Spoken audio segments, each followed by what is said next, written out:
Bismillahirrahmanirrahim. Assalamualaikum warahmatullahi wabarakatuh. Para peserta bersama yang Bapak cintai, perkenalkan, nama Bapak E.F. Suryadi, SPD. Alhamdulillah pada kesempatan kali ini Bapak akan memberikan materi matsama mengenai peserta didik. Tapi sebelum itu, marilah kita berdoa bersama-sama agar dilindungi oleh Allah Subhanahu wa taala. Berdoa dengan membaca Bismillahirrahmanirrahim. Baik, ke Indramayu membeli gulai. Ayo kita mulai. Pertama, apa sih peserta didik itu? Nah, menurut Wikipedia Indonesia, peserta didik itu adalah seluruh anggota masyarakat yang berusaha mengembangkan potensi dirinya pada jalur pendidikan informal, formal, maupun non formal pada jenjang pendidikan dan jenis pendidikan tertentu. Artinya bahwa peserta didik itu tidak dibatasi oleh usia dan jenis kelamin. Selama dia sedang belajar pada instansi lembaga pendidikan tertentu, itulah peserta didik. Mudah kan? Nah, untuk istilah peserta didik ini banyak sekali. Yang pertama, ada istilah siswa dan pelajar. Nah, itu sama pengertiannya, yaitu semua peserta didik yang ada di tingkatan dasar dan menengah, SD, SMP, termasuk MTS di dalamnya, dan SMA atau MA dan SMK. Ada juga yang disebut dengan mahasiswa. Nah, ini spesifikasi atau spesialnya di universitas atau perguruan tinggi. Yang ketiga, ada taruna. Nah, ini sangat-sangat spesial ya, taruna itu. Ini berada pada pendidikan militer atau semi militer, contohnya Akademi Angkatan Udara, Angkatan Darat, Angkatan Laut, Kepolisian, Akademi Maritim, Akademi Penerbangan. Jadi sangat spesial sekali. Kemudian ada istilah murid. Nah, kalau murid spesialnya ada di level bawah, PAUD, TK, SD. Jadi sangat spesifik sekali. Dan yang terakhir ada yang disebut dengan santri. Nah, pasti adik-adik tahu semua kan? Di mana santri?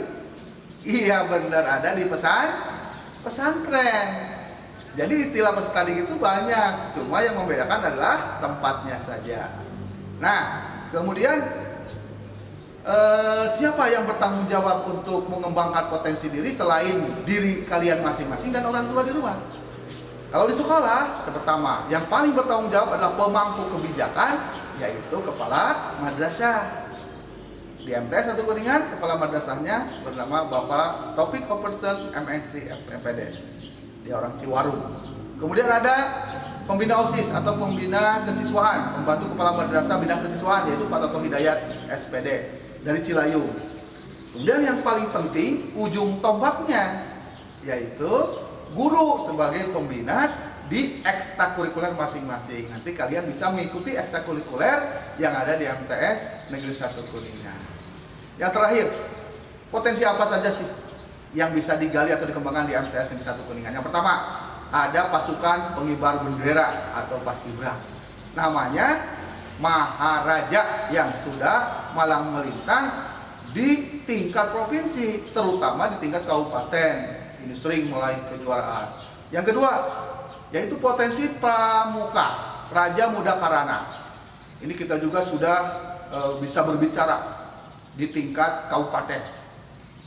Kemudian ada patroli keamanan sekolah atau PKS. Bapak beberapa periode menjabat sebagai pembina PKS. Alhamdulillah kita diakui. Dari Luragung selalu menjadi juara umum. Kalau tidak SMP Luragung, MTS kita tercinta. Jadi adik-adik bisa nanti bergabung dengan patroli keamanan sekolah. Kemudian ada yang lainnya banyak. Bola voli, futsal, hadro, degung, kemudian kiroat atau BTQ.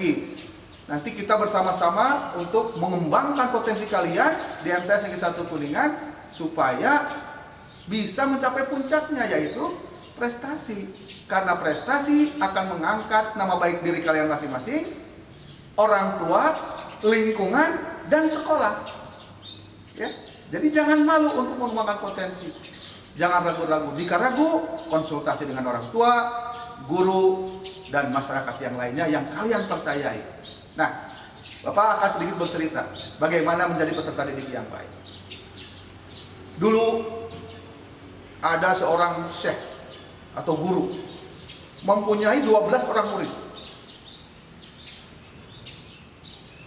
Tapi guru tersebut lebih menyayangi, semuanya disayangi, tapi lebih sayang pada salah satu orang muridnya atau santrinya. Hal tersebut menimbulkan kecemburuan di 11 murid yang lain. Suatu saat protes kepada gurunya, "Wahai guru, kenapa guru lebih memperhatikan dan lebih sayang kepada si fulan daripada kami?" Sang guru tidak marah, dia tersenyum. Beliau menjawab, "Wahai murid-muridku, kalian ingin tahu jawabannya?" "Iya." "Baiklah, kalau begitu besok kalian datang ke sini menghadap saya membawa pisau dan burung merpati masing-masing seekor. Besoknya datang lagi berkumpul. Kemudian kata sang guru, "Sudah semuanya?" "Sudah. Sekarang kalian sembelih itu merpati di tempat yang tidak ada yang mengetahuinya." Akhirnya murid-muridnya menyebar. Ada yang naik ke gunung, tengok kanan kiri tidak ada orang, sembelih. Ada yang ke tengah lautan, tengok kanan kiri tidak ada orang, sembelih. Ada yang ke dalam gua, ada yang ke tempat yang paling sunyi sekalipun tidak ada orang, sembelih. Setelah itu mereka kembali ke gurunya dengan membawa pisau dan merpati yang sudah mereka sembelih.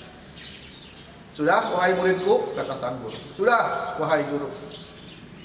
"Sudah disembelih?" "Sudah." Tapi ternyata ada satu orang murid yang mengacungkan jarinya. "Wahai guru, saya belum menyembelih merpati tersebut." Gurunya bertanya, "Kenapa tidak disembelih?" "Karena di dunia ini tidak ada yang tidak diketahui oleh Allah Subhanahu wa Ta'ala. Jadi karena Allah melihat saya, jadi saya tidak bisa menyembelihnya." Kata guru, kan di tempat yang tidak ada yang mengetahuinya. Allah Maha mengetahui. Apa kata guru tersenyum? "Nah, inilah kenapa saya sayang kepada murid tersebut. Karena dia sangat ihsan. Dia sangat merasa kehadiran Allah dalam kehidupan sehari-hari." Semua murid yang tadi kemudian menundukkan kepalanya, menyadari kesalahannya. Apa ini artinya? Artinya, dalam sebuah negara, kalau negara ingin sejahtera makmur, maka harus banyak orang yang benar. Negara kita carut-marut, mungkin kebanyakan orang benar, tapi kekurangan orang yang, mungkin banyak orang yang pintar, tapi kekurangan orang yang benar. Jadi Bapak berharap kalian menjadi peserta didik yang benar walaupun tidak terlalu pintar. Tapi alangkah baiknya kalian benar dan pintar supaya menjadi peserta didik yang membanggakan. Itu saja barangkali materi dari Bapak tentang peserta didik. Semoga menjadi hikmah dan menjadi pelajaran bagi kita semua. Bapak akan akhiri hayam berem, main di kafe, pulangnya ke tengah pasar. Bapak akan eureun, bukan karena capek, tapi Bapak pengen dahar. Ya. Terima kasih atas perhatiannya. Tapi sebelum itu tetap menjaga protokol kesehatan dengan cara memakai masker, menjaga jarak, mencuci tangan dengan air mengalir, mengurangi mobilitas, dan menghindari kerumunan. Terima kasih. Semoga menjadi siswa yang bermartabat. Assalamualaikum warahmatullahi wabarakatuh.